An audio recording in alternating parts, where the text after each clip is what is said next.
नमस्कार दोस्तों, मैं आप सभी लोगों का अपने इस YouTube चैनल एग्जाम पे चर्चा में हार्दिक हार्दिक स्वागत करता हूं। दोस्तों, आज के इस वीडियो में हम बाल अधिकार संरक्षण आयोग के बारे में, जिसे हम इंग्लिश में commission for protection of child rights के नाम से जानते हैं, उसे प्रीलिम्स और मेंस दोनों के हिसाब से पढ़ने का प्रयास करेंगे। दोस्तों, ये टॉपिक MPPSC प्रीलिम्स 2020, 21 और 22 सभी के सिलेबस में यूनिट 10 में दिया हुआ है और मेंस में पॉलिटी का जो पेपर होता है उसमें इससे संबंधित प्रश्न पूछे जाते हैं और यूपीएससी और अदर स्टेट पीसीएस में भी बाल अधिकार संरक्षण आयोग से संबंधित प्रश्न पूछे जाते हैं। तो आइए इसे प्रीलिम्स और मेंस परीक्षा की दृष्टि से समझने का प्रयास करते हैं। दोस्तों, बालक अधिकार संरक्षण आयोग को हम निम्नलिखित डायमेंशंस आयामों में समझने का प्रयास करेंगे। सबसे पहले हम इसकी पृष्ठभूमि को समझने का प्रयास करेंगे, उसके बाद आयोग के सामान्य परिचय को समझेंगे, उसके बाद अध्यक्ष और सदस्यों की नियुक्ति कौन करता है इसे समझने का प्रयास करेंगे, उसके बाद आयोग की संरचना को समझने का प्रयास करेंगे, उसके बाद अध्यक्ष और सदस्यों के लिए योग्यता क्या निर्धारित की गई है इसे समझने का प्रयास करेंगे, उसके बाद अध्यक्ष और सदस्यों का कार्यकाल क्या होगा इसे समझने का प्रयास करेंगे, उसके बाद वेतन भत्ते और पेंशन की बात करेंगे, उसके बाद त्यागपत्र की बात करेंगे, उसके बाद अध्यक्ष और सदस्यों को पद से हटाने की प्रक्रिया क्या होगी इसे समझने का प्रयास करेंगे, उसके बाद प्रतिवेदन की बात करेंगे, उसके बाद आयोग की कार्यवाही प्रक्रिया और शक्तियों की बात करेंगे, उसके बाद आयोग के कार्यों को समझने का प्रयास करेंगे, उसके बाद आयोग के समक्ष चुनौतियां क्या हैं और सुझाव क्या हो सकते हैं इसे समझने का प्रयास करेंगे, उसके बाद प्रमुख अध्यक्षों की बात करेंगे। दोस्तों, बालक अधिकार संरक्षण आयोग अधिनियम 2005 जो केंद्र सरकार के द्वारा लाया गया वो भारत में निम्नलिखित व्यवस्थाएं करता है। केंद्र स्तर सेंट्रल लेवल पर राष्ट्रीय बाल अधिकार संरक्षण आयोग, इंग्लिश में national commission for protection of child rights. राज्य स्तर स्टेट लेवल पर राज्य बाल अधिकार संरक्षण आयोग, state commission for protection of child rights. और जिला स्तर डिस्ट्रिक्ट लेवल पर बालक न्यायालय चाइल्ड कोर्ट की व्यवस्था करता है। दोस्तों, अब हम बालक अधिकारों से संबंधित पृष्ठभूमि को समझने का प्रयास करेंगे। दोस्तों, संयुक्त राष्ट्र के द्वारा बाल अधिकारों के लिए एक अभिसमय की घोषणा की गई, जिसे हम इंग्लिश में यूएनसीआरसी के नाम से जानते हैं। इसका पूरा नाम है United nation convention the right of the child. दोस्तों, इस अभिसमय में संयुक्त राष्ट्र के द्वारा यह कहा गया कि जितने भी संयुक्त राष्ट्र के सदस्य देश हैं वे अपने यहाँ बालक अधिकारों के संरक्षण के लिए एक संस्था या आयोग का गठन करेंगे और इसी के प्रभावी क्रियान्वयन के लिए भारत सरकार के द्वारा बालक अधिकार संरक्षण आयोग अधिनियम 2005 पारित किया गया। तो पृष्ठभूमि क्या है दोस्तों? 20 नवंबर 1989 को संयुक्त राष्ट्र बाल अधिकार जो अभिसमय हुआ उसमें हस्ताक्षर हुए। 2 सितंबर 1990 को संयुक्त राष्ट्र बाल अधिकार अभिसमय लागू हुआ। दोस्तों, 11 दिसंबर 1992 को भारत ने इस अभिसमय में हस्ताक्षर किए और 2005 में केंद्र सरकार के द्वारा बालक अधिकार संरक्षण आयोग अधिनियम 2005 लाया गया। दोस्तों, 20 जनवरी 2006 को अधिनियम को पारित किया गया और 5 मार्च 2007 को राष्ट्रीय बाल अधिकार संरक्षण आयोग की स्थापना की गई। दोस्तों, ये थी दोस्तों बालक अधिकारों से संबंधित पृष्ठभूमि। दोस्तों, अब हम राष्ट्रीय बाल अधिकार संरक्षण आयोग, जिसे हम इंग्लिश में national commission for protection of child rights के नाम से जानते हैं, इसके सामान्य परिचय को समझने का प्रयास करेंगे। गठन कैसे हुआ? बालक अधिकार संरक्षण आयोग अधिनियम 2005 की धारा 3 के तहत केंद्र सरकार के द्वारा राष्ट्रीय बाल अधिकार संरक्षण आयोग का गठन किया गया। स्थापना कब हुई? 5 मार्च 2007 को। उद्देश्य क्या है? बाल अधिकारों का संरक्षण करना और 0 से 18 साल तक के बच्चों का संरक्षण एवं उनके विकास के प्रयास करना। निकाय का प्रकार क्या है? सांविधिक निकाय है। निकाय 3 प्रकार के होते हैं। एक होते हैं संवैधानिक निकाय, एक होते हैं आपके सांविधिक निकाय और एक होते हैं आपके कार्यकारी निकाय। इन सब के बारे में मैंने पिछले वीडियो में बता चुका हूं, आप चाहें तो वहां से जाकर देख सकते हैं। मुख्यालय कहाँ है? नई दिल्ली में है। नोडल मंत्रालय है केंद्रीय महिला एवं बाल विकास मंत्रालय। राज्य स्तर पर भी नोडल मंत्रालय राज्य महिला एवं बाल विकास मंत्रालय होता है। दोस्तों, जो संयुक्त राष्ट्र अभिसमय में हस्ताक्षर हुए थे 20 नवंबर को, इसीलिए 20 नवंबर को अंतरराष्ट्रीय बाल दिवस के रूप में मनाया जाता है, जिसकी कल्पना वीके कृष्ण मेनन जी ने की थी। दोस्तों, अब हम राष्ट्रीय बाल अधिकार संरक्षण आयोग के अध्यक्ष, सदस्यों और सदस्य सचिवों की नियुक्ति कौन करता है, इसे समझने का प्रयास करते हैं। अध्यक्ष की नियुक्ति कौन करता है दोस्तों? केंद्र सरकार के द्वारा की जाती है। कैसे की जाती है? चयन समिति की सिफारिश पर की जाती है। चयन समिति में कौन कौन होता है? एक अध्यक्ष होता है और 2 सदस्य होते हैं। अध्यक्ष कौन होता है? महिला और बाल विकास मंत्री होता है। सदस्य का चयन कौन करता है? तो केंद्र सरकार के द्वारा 2 सदस्यों की नियुक्ति की जाती है। सदस्यों की नियुक्ति कौन करता है दोस्तों? केंद्र सरकार के द्वारा की जाती है, अधिसूचना के द्वारा की जाती है। सदस्य सचिव की नियुक्ति कौन करता है? इसकी नियुक्ति भी केंद्र सरकार के द्वारा की जाती है। दोस्तों, अब हम आयोग की संरचना क्या होगी और साथ ही अध्यक्ष, सदस्यों और सदस्य सचिवों के लिए क्या योग्यता रखी गई है, इसे समझने का प्रयास करते हैं। तो आयोग की संरचना क्या होगी? इसमें एक अध्यक्ष होगा, 6 सदस्य होंगे और एक सदस्य सचिव होगा। 6 सदस्यों में भी 2 महिलाएं अनिवार्य होंगी। दोस्तों, अध्यक्ष के लिए क्या योग्यता रखी गई है? विख्यात व्यक्ति हो और जिसने बालकों के कल्याण के संवर्धन के लिए उत्कृष्ट कार्य किया हो। 6 सदस्यों के लिए अलग अलग योग्यताएं रखी गई हैं। शिक्षा का विशेषज्ञ हो, बाल स्वास्थ्य देखरेख कल्याण या बाल विकास का विशेषज्ञ हो, किशोर न्याय या निःशक्त बालकों की देखरेख का विशेषज्ञ हो, बाल श्रम या बालकों के कष्टों के उन्मूलन का विशेषज्ञ हो, बालक मनोविज्ञान या समाजशास्त्र का विशेषज्ञ हो और बालकों से संबंधित कानूनों को जानता हो। सदस्य सचिव के लिए क्या योग्यता रखी गई है? महिला और बाल विकास विभाग से जुड़ा हुआ हो और साथ ही संयुक्त सचिव या अतिरिक्त सचिव स्तर का अधिकारी हो। दोस्तों, अब हम आयोग के अध्यक्ष और सदस्यों के लिए जो कार्यकाल निर्धारित किया गया है उसके बारे में बात करते हैं। अध्यक्ष का कार्यकाल क्या होगा दोस्तों? 3 साल या 65 वर्ष जो भी पहले हो। सदस्यों का कार्यकाल क्या होगा? 3 साल या 60 वर्ष जो भी पहले हो। इसे आप ध्यान रखेंगे। अध्यक्ष के लिए 65 वर्ष है और सदस्यों के लिए 60 वर्ष है। दोस्तों, अध्यक्ष और सदस्य पुनर्नियुक्ति के लिए भी पात्र होंगे, लेकिन सिर्फ 2 कार्यकालों के लिए। वेतन भत्ते और पेंशन, वेतन भत्ते और अन्य शर्तों को निर्धारित करने का अधिकार केंद्र सरकार को दिया गया है। नियुक्ति के बाद कोई भी अलाभकारी परिवर्तन नहीं किया जा सकता। दोस्तों, अब हम त्यागपत्र की बात करेंगे। अध्यक्ष और सदस्य अपना त्यागपत्र लिखित रूप से केंद्र सरकार को देंगे और पद से इनको कौन हटा सकता है? तो पद से भी इन्हें केंद्र सरकार के द्वारा हटाया जा सकता है। अध्यक्ष को केंद्र सरकार के आदेश के द्वारा हटाया जा सकता है। उसका आधार क्या होगा? साबित कदाचार या असमर्थता। अध्यक्ष और सदस्यों को दोस्तों कुछ अन्य आधारों पर भी हटाया जा सकता है। वे आधार क्या होंगे?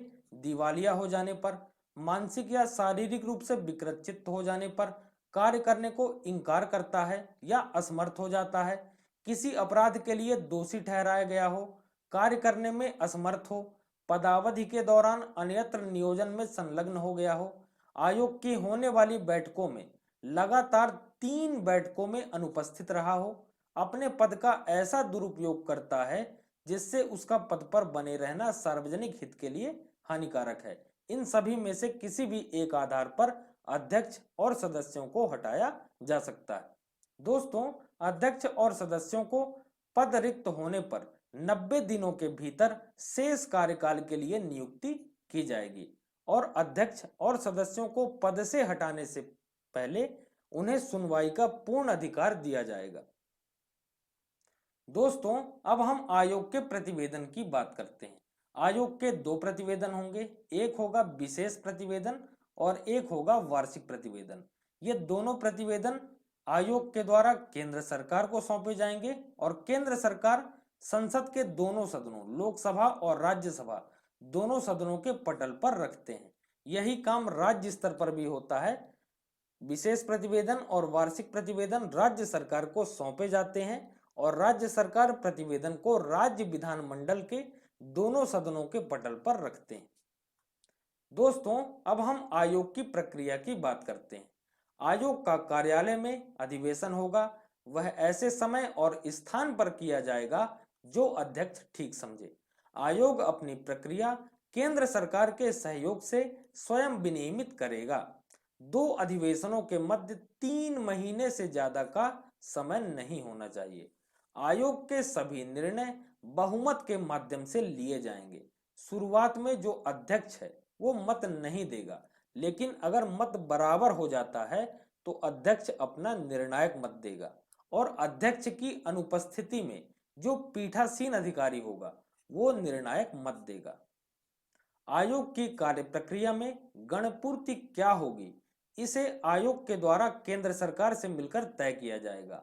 आयोग के सभी आदेश और विनिश्चय सदस्य सचिव के द्वारा इस निमित्त सदस्य सचिव द्वारा सम्यक रूप से प्राधिकृत आयोग के किसी अन्य अधिकारी द्वारा अधिप्रमाणित किया जाएगा। दोस्तों, अब हम आयोग की कार्यवाही की बात करते हैं। आयोग का कोई भी कार्य या कार्यवाही केवल इस कारण अविधि मान्य नहीं होगी कि आयोग में कोई रिक्ति है या उसके गठन में कोई त्रुटि है, किसी व्यक्ति की अध्यक्ष या सदस्य के रूप में नियुक्ति में कोई त्रुटि है या आयोग की प्रक्रिया में कोई ऐसी अनियमितता है जो मामले के गुणागुण पर प्रभाव नहीं डालती है। आयोग को शक्तियां क्या प्राप्त हैं दोस्तों? तो आयोग को शिकायतों की जांच करते समय कोड ऑफ सिविल प्रोसीजर, सिविल प्रक्रिया संहिता 1908 के अधीन वो सभी शक्तियां प्राप्त होंगी जो सिविल न्यायालय को किसी वाद के विचारण के समय प्राप्त होती हैं। वो क्या शक्तियां हैं दोस्तों? भारत के किसी भी भाग से किसी व्यक्ति को समन जारी करना, उसे हाजिर कराना तथा शपथ पत्र पर उसकी परीक्षा करना, किसी दस्तावेज को प्रकट और पेश करने की अपेक्षा करना, शपथ पत्रों पर साक्ष्य का ग्रहण करना, किसी न्यायालय या कार्यालय से किसी लोक अभिलेख या उसकी प्रतिलिपि की अपेक्षा करना, साक्ष्यों और दस्तावेजों की परीक्षा के लिए कमीशन निकालना और कोई अन्य विषय जो विहित किया जाए। ये सभी दोस्तों आयोग की शक्तियां हैं। दोस्तों, अब हम राष्ट्रीय बाल अधिकार संरक्षण आयोग के प्रमुख कार्यों पर चर्चा करते हैं। क्या क्या कार्य हैं दोस्तों? बालक अधिकारों के अतिक्रमण की जांच करना और ऐसे मामलों में कार्यवाहियां आरंभ करने की सिफारिश करना। दूसरा है बालक अधिकारों से संबंधित संवैधानिक अधिकारों और उससे संबंधित कानूनी अधिकारों की समीक्षा करना। अगला है दोस्तों बाल अधिकारों के उल्लंघन के मामलों की जांच करना और उससे संबंधित कार्यवाहियों की सिफारिश करना। अगला क्या है दोस्तों? बाल अधिकारों के संबंध में अनुसंधान करना। अगला है उन सभी पहलुओं की परीक्षा करना जो आतंकवाद, सांप्रदायिकता, हिंसा, दंगे, प्राकृतिक आपदा, घरेलू हिंसा, HIV एड्स, अवैध व्यापार, उत्पीड़न और शोषण आदि से प्रभावित बालक अधिकारों के उपयोग को रोकते हैं और समुचित उपचारिक उपायों की सिफारिश करना। अगला है दोस्तों बालक अधिकारों के संबंध में समाज में जागरूकता फैलाने का प्रयास करना। अगला है दोस्तों 6 से 14 वर्ष तक के बालकों को अनिवार्य शिक्षा की प्राप्ति के संबंध में निगरानी करना। अगला है दोस्तों बाल मजदूरी पर रोक लगाना और निगरानी करना। अगला है दोस्तों बालकों के संरक्षण और विकास के लिए उपबंध करने वाली विधियों का क्रियान्वयन करना। ये थे दोस्तों आयोग के कार्य। दोस्तों, अब हम राष्ट्रीय बाल अधिकार संरक्षण आयोग के समक्ष चुनौतियां क्या हैं इसे समझने का प्रयास करते हैं। चुनौतियां क्या हैं दोस्तों? राष्ट्रीय बाल अधिकार संरक्षण आयोग का संवैधानिक ना होना, ये एक सांविधिक निकाय है। आयोग के द्वारा दिए गए सुझावों का सरकार के लिए बाध्यकारी ना होना, आयोग को अपने सदस्यों के चयन की शक्ति का ना होना भी एक चुनौती है। वित्तीय सहायता के लिए केंद्र पर निर्भरता होती है। जागरूकता का अभाव, अब इसके लिए सुझाव क्या है दोस्तों? आयोग के लिए अलग से बजट का प्रावधान होना आवश्यक है ताकि केंद्र सरकार पर निर्भरता न हो। आयोग के द्वारा बालकों के कल्याण के लिए दिए गए सुझाव सरकारों के लिए बाध्यकारी होना चाहिए। लोगों में जागरूकता फैलाने का प्रयास करना चाहिए और सदस्यों की चयन की प्रक्रिया में राजनीतिक दबाव को कम करने की आवश्यकता है। दोस्तों, अब हम आयोग के प्रमुख अध्यक्षों की बात करते हैं। तो इनके प्रथम अध्यक्ष कौन थे? तो प्रथम अध्यक्ष थे शांता सिन्हा जी और वर्तमान अध्यक्ष हैं प्रियंक कानूनगो जी। दोस्तों, अब हम मध्य प्रदेश बाल अधिकार संरक्षण आयोग को समझने का प्रयास करते हैं। इसका गठन कैसे हुआ दोस्तों? बालक अधिकार संरक्षण आयोग अधिनियम 2005 की धारा 17 के तहत और राष्ट्रीय बाल अधिकार संरक्षण आयोग का गठन धारा 3 के तहत हुआ है। अधिनियम दोनों के लिए एक ही है। अधिनियम का नाम है बालक अधिकार संरक्षण आयोग अधिनियम 2005।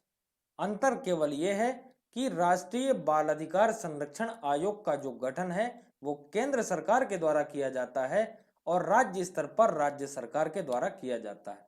तो मध्य प्रदेश राज्य बाल अधिकार संरक्षण आयोग का गठन किसके द्वारा किया गया? राज्य सरकार के द्वारा किया गया। स्थापना कब हुई दोस्तों? दिसंबर 2007 में। कहीं कहीं 22 दिसंबर 2007 भी दिया हुआ है।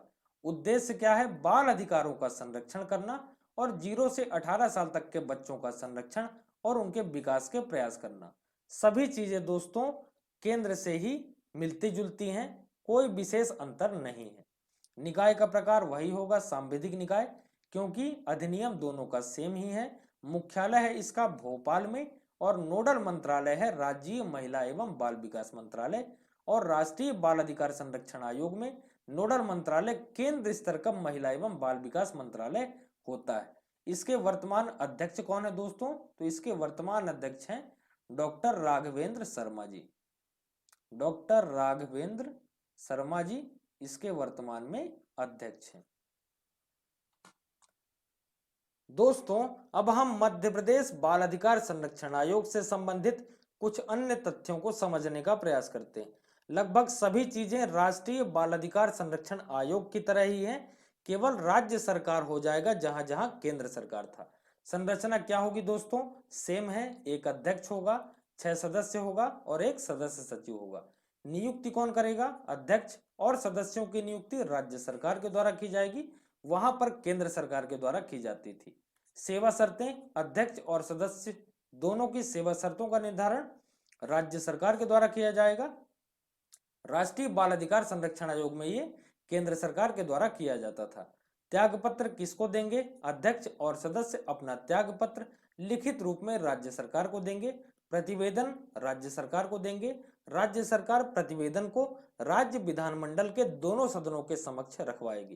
कार्यकाल क्या होगा दोस्तों? कार्यकाल राष्ट्रीय स्तर पर भी और राज्य स्तर पर सेम है। 3 साल या 65 वर्ष अध्यक्ष के लिए और 3 साल या 60 वर्ष सदस्य के लिए। दोस्तों, राज्य बालक अधिकार संरक्षण आयोग के सभी प्रावधान लगभग राष्ट्रीय बालक अधिकार संरक्षण आयोग की तरह ही हैं। बस राष्ट्रीय बालक अधिकार संरक्षण आयोग में केंद्र सरकार के द्वारा कार्य किया जाता है और राज्य बालक अधिकार संरक्षण आयोग में राज्य सरकार आ जाएगा। बस इतना ही परिवर्तन है, बाकी लगभग सभी चीजें सेम ही हैं। दोस्तों, अब हम बालक न्यायालय चाइल्ड कोर्ट के बारे में बात करते हैं। राज्य सरकार बालकों के विरुद्ध अपराधों या बालक अधिकारों के अतिक्रमण के अपराधों का त्वरित विचारण करने का उपबंध करने के प्रयोजन के लिए उच्च न्यायालय के मुख्य न्यायमूर्ति की सहमति से अधिसूचना द्वारा उक्त अपराधों का विचारण करने के लिए राज्य में कम से कम एक न्यायालय को या प्रत्येक जिले में किसी सेशन न्यायालय को बालक न्यायालय के रूप में विनिर्दिष्ट कर सकेगा।